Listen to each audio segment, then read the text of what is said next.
Hello दोस्तों, I am Vishal Joshi, director of nucleus education and HOD of inorganic chemistry.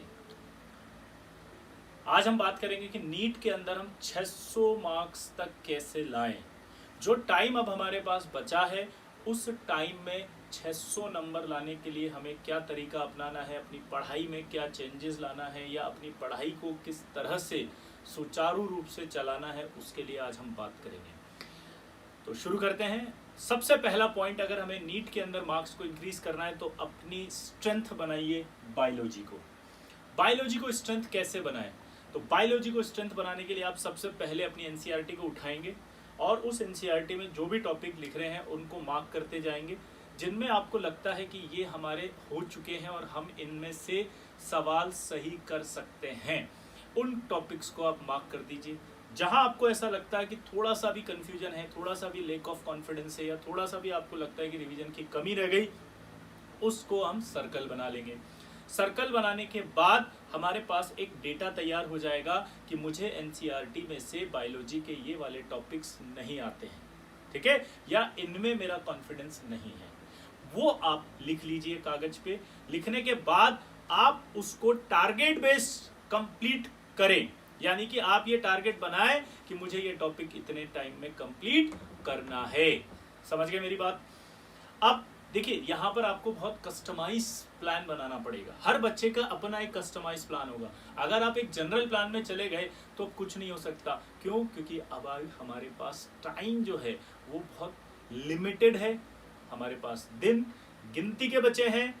जो हम exam देने जा रहे हैं उस एग्जाम को लेकर के हमें बहुत कस्टमाइज प्लान बनाना पड़ेगा अपने हिसाब से। इसलिए मैंने आपको सजेस्ट किया है कि आप अपना प्लान खुद बनाएं। आपने जब मार्क किया तो आपके पास एक अपना प्लान होगा जिसके अंदर आपको ये पता होगा कि आपको ये वाले सवाल नहीं आते या ये वाले टॉपिक्स आपको नहीं आते। तो आपने वो मार्क कर लिया और मार्क करने के बाद उसको टारगेट बेस पर कंप्लीट करना शुरू कर दिया। तो सबसे पहले बायोलॉजी को अपनी स्ट्रेंथ बनाएंगे और बायो उठा करके आज सबसे पहले आज ही आप अपने एनसीईआरटी के अंदर ये सब मार्क कर लेंगे, ठीक। दूसरा, केमिस्ट्री और फिजिक्स। केमिस्ट्री और फिजिक्स में नीट के अंदर जो है वो थोड़ा सा हमको ऐसा लगता है कि कॉन्फिडेंस की शायद कमी आ जाए फिजिक्स को लेकर के। तो इसके लिए भी आप यही काम करेंगे, 1 2 3 4 मार्क करते जाएंगे। मार्क करके चैप्टर्स को आप आइडेंटिफाई करेंगे। चैप्टर्स आइडेंटिफाई करने के बाद आप उनका एक प्लान बनाएंगे कि कैसे हमें इन 20 दिनों में इसको अच्छे से कंप्लीट करना है। टारगेट लिखेंगे आप कि आज ये वाला फिजिक्स का टॉपिक कंप्लीट करूंगा, आज ये करूंगा, ये करूंगा। इस तरह से आप एक डेटा बना लेंगे अपना। आपके पास वो डेटा कंप्लीट होना चाहिए। तीसरा, focus on PYQ। Just imagine कि अगर आप एग्जाम दे रहे हैं नीट का और आपका सवाल देखा हुआ आ जाए और आपको उसका आंसर भी मालूम हो तो कितनी खुशी महसूस होती है अंदर से। जी हाँ, बिल्कुल सही बात बोल रहा हूं मैं। प्रीवियस ईयर क्वेश्चंस जो आप पीसीबी के हैं वो जरूर करें, क्योंकि 60 to 65% questions as it is previous years में से आते हैं। तो अगर आपने प्रीवियस ईयर्स के जितने भी क्वेश्चंस आए हुए हैं उनको दोबारा रीअटेम्प्ट कर लिया, अगर एक बार किया हुआ है तो दोबारा रीअटेम्प्ट करिए, नहीं किया हुआ है तो उससे शुरू करिए, क्योंकि 60 to 65% जो क्वेश्चंस होते हैं वही आपके रिपीट होते हैं। Focus on your biological clock system. Yes, मान लीजिए हम एक तैयारी कर रहे हैं और तैयारी जो है हमारी हो रही है इंडियन पिच के हिसाब से। हम क्रिकेट की तैयारी कर रहे हैं और हमने खेलना सीखा इंडियन पिच पे, और हमारा जो है आपका मैच होने वाला है वो होने वाला है आपका विदेशी पिच पे। और विदेशी पिच पे बॉल कैसी आती है हमें नहीं पता, लेकिन इंडियन पिच में कैसी बॉल आती है हमें पता, इसलिए हम परफेक्ट थे। लेकिन हम विदेशी पिच पर जाके हार गए। ऐसा आपने कई बार सुना होगा कमेंट्री में या न्यूज़ में। रीजन बिहाइंड इट क्या होता है?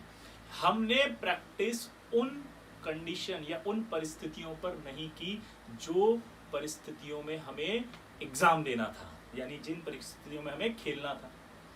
तो ये जो पॉइंट है, इस पॉइंट का मीनिंग ये होता है कि आप अपने बायोलॉजिकल क्लॉक सिस्टम पर काम करें। यानी कि अब जो समय बचा है उस समय में आप ये जो प्रीवियस ईयर के क्वेश्चंस होंगे, इन क्वेश्चंस को उसी टाइम पीरियड पर लगाएंगे जिस टाइम पर आपके नीट का एग्जाम होता है। आप मेरी बात समझ रहे हैं?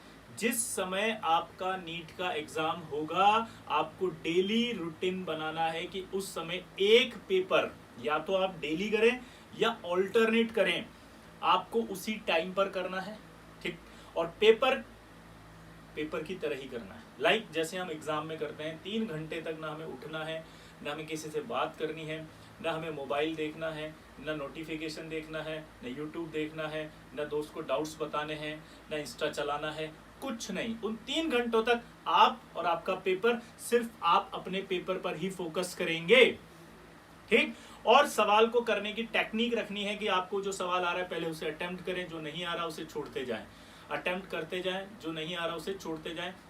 इस तरह से फर्स्ट राउंड में आपको पेपर कंप्लीट करने की आदत डालनी है, ठीक। सेकंड राउंड में जब टाइम बचे तो आप उन सवालों को सॉल्व करें जो आपसे नहीं हुए थे। क्लियर सबको? तो ये आपको 2 पॉइंट ऐसे मैंने बताए हैं जो आपको ऐसा एटमॉस्फेयर क्रिएट करा देंगे इन 20 दिनों में, जिसमें आपकी बॉडी, आपका माइंड दोनों एक साथ काम कर रहे होंगे वहां पर, ताकि जब आप पेपर देने जाएं तो आप बिल्कुल फैमिलियर रहें, आपको ऐसा एहसास ही नहीं हो कि आप नीट का एग्जाम देने आए हैं। शॉर्ट नोट्स, अगर आपने शॉर्ट नोट्स बनाए हैं तो बहुत अच्छी बात है, आप उन्हें रिवाइज करना शुरू करिए। और अगर नहीं बनाए तो इन 20 दिनों में से 15 दिन में जितना भी आपने पढ़ा उसको आप कहीं ना कहीं मार्क करते जाइए, या उसको आप कहीं ना कहीं टिक करते जाइए, या अंडरलाइन करते जाइए, या लिखते जाइए। इससे आपका जो लास्ट के 5 डेज बचते हैं, उन 5 दिनों में जो एंजाइटी डेवलप होती है, बहुत ही खतरनाक एंजाइटी डेवलप होती है हमारे माइंड में, उस एंजाइटी से बचने के लिए हमारे पास ये 5 दिन के अंदर जो हमने अभी काम किया है 20 दिन, वो 5 दिन के लिए हमारे पास एक डेटा बैंक तैयार होगा जो हमें 5 दिन तक एंगेज रखेगा और हमारी एंजाइटी को कम करेगा। अगर आपने पूरे साल भर शॉर्ट नोट्स बनाए तब तो आपके लिए बहुत ही बेहतरीन टाइम है अभी, ये 20 दिन में आप उन सारे शॉर्ट नोट्स को अच्छे से पढ़ लें।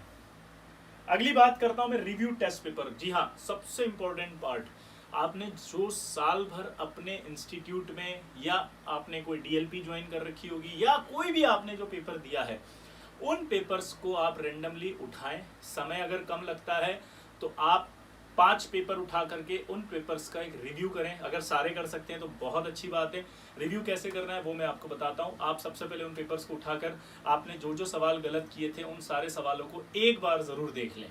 उनकी थ्योरी अगर आपसे नहीं हुई तो थ्योरी पढ़ लें, ठीक है। तो इस तरह से आपको अपना कस्टमाइज एनालिसिस मिलने लगेगा कि आपने साल भर में कौन सी प्रॉब्लम्स थी जो गलत की थी, कौन सी थ्योरी थी जो आप भूल गए थे, कौन सी क्वेश्चंस में आपको प्रॉब्लम्स आती हैं, किस तरह के सवाल में आप कैलकुलेशन मिस्टेक कर रहे हैं, किस में सिली मिस्टेक हो रही है। तो आपको अपनी एक गलतियों का पता लगने लगेगा, जिससे कि आप अपने टेस्ट पेपर में अपनी एफिशिएंसी को बढ़ा पाएंगे। तो ये आपको रिव्यू जरूर करना है इन 20 दिनों में, जरूर से करके जाएं, क्योंकि देखिए आखिरी चांस है, अब आपके पास मौका है 20 दिन में अपने आप को प्रूव करने का। 600 नंबर तक आप बढ़ा सकते हैं, जो टेक्निक मैं आपको बता रहा हूं। अगर आपने ये सारी टेक्निक्स फॉलो कर ली तो मैं आपको गारंटी देता हूं कि आप नीट के अंदर 600 मार्क्स को टच कर सकते हैं आसानी से। आगे हम बात करते हैं attempt question paper like exam. Yes, जो कि मैंने आपको ऑलरेडी यहां पर बताया है कि जब आप प्रीवियस ईयर के क्वेश्चंस को अटेम्प्ट कर रहे हो तो अपने घर पे आप उसे लाइक एग्जाम ही करें, जिसमें आपको किसी से बात नहीं करनी, किसी से आपको कोई कांटेक्ट नहीं रखना है। पूरे 3 घंटे तक आपको चुपचाप टिक करके अपना पेपर सॉल्व करना है। अब बात आती है फिजिक्स और केमिस्ट्री के अंदर। तो जो फिजिक्स और केमिस्ट्री है उसके अंदर अगर आपने साल भर में कोई भी फॉर्मूले जो चैप्टर्स के हैं वो लिख करके आपने कोई बुकलेट बना रखी है तो उन फॉर्मूलों को आप रिवाइज करके जाइए। अगर नहीं बना रखी है तो आप जो भी चैप्टर्स है उसमें से एक बार फटाफट फिंगर टिप्स जो टेक्निक होती है, यानी कि उंगली रख करके ऐसे ऐसे पढ़ना, आप ऐसे ऐसे पढ़ते जाइए और जहां फॉर्मूला दिखे उसको आप हाईलाइट कर दीजिए, जहां फॉर्मूला दिखे हाईलाइट कर दीजिए और उस फॉर्मूले को लिख के याद कर लीजिए रफ कॉपी के अंदर तुरंत। एक बार लिखा फिर हटाया, एक बार लिखा फिर हटाया, एक बार लिखा फिर हटाया। ये बायोलॉजिकल सिस्टम होता है, एक प्रोसेस होता है माइंड का, जो कि माइंड आपका उस फॉर्मूले को अपने अंदर लेता जाएगा। आप देखिएगा कि आपका माइंड हैबिचुअल हो जाएगा उस फॉर्मूले को लेकर के, तो इससे आपका जो है वो फॉर्मूला लर्न हो जाएगा। तो फिजिक्स और केमिस्ट्री के अंदर जितने भी फॉर्मूले हैं उनसे आप एक बार फैमिलियर होके जाइए, एग्जाम में फटाफट से लग जाइए, जुट जाइए, भिड़ जाइए और कर जाइए। How to read questions. Yes, सबसे बड़ी गलती होती है कि जब हम सवाल को पढ़ते हैं तो हमारे को सवाल पढ़ने में बड़ी प्रॉब्लम आती है।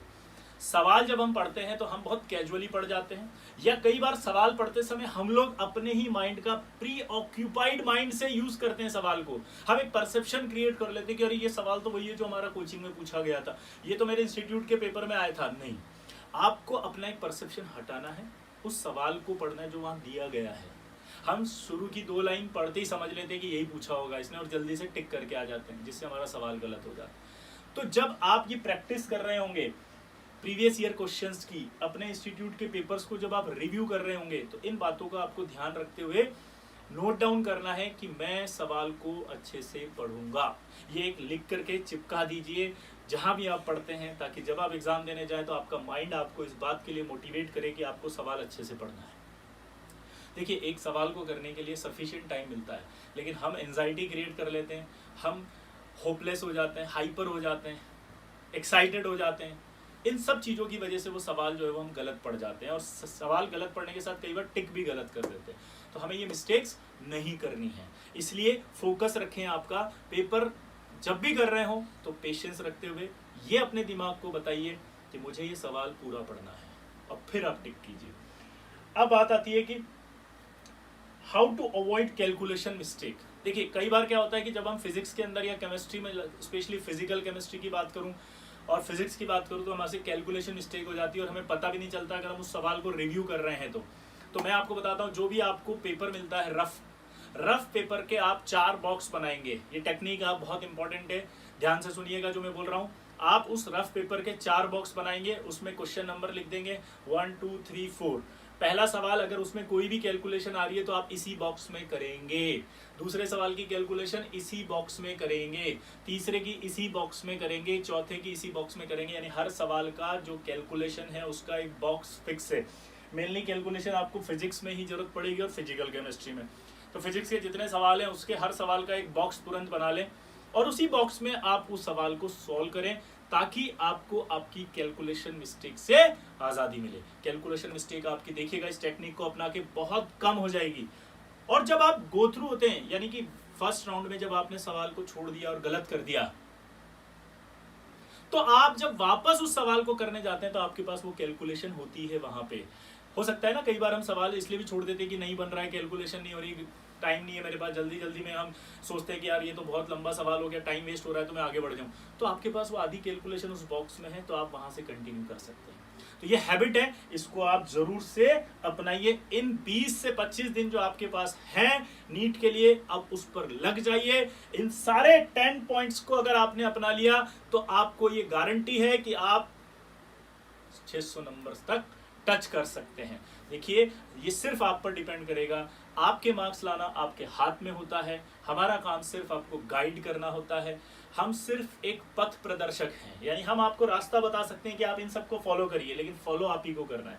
कितना फॉलो करते हैं ये आप पे डिपेंड करता है, लेकिन मेरा बस इतना सा रिक्वेस्ट रहेगा कि आप अगर इसे 100% फॉलो करेंगे तो आप वो अचीव कर पाएंगे जो आप चाहते हैं।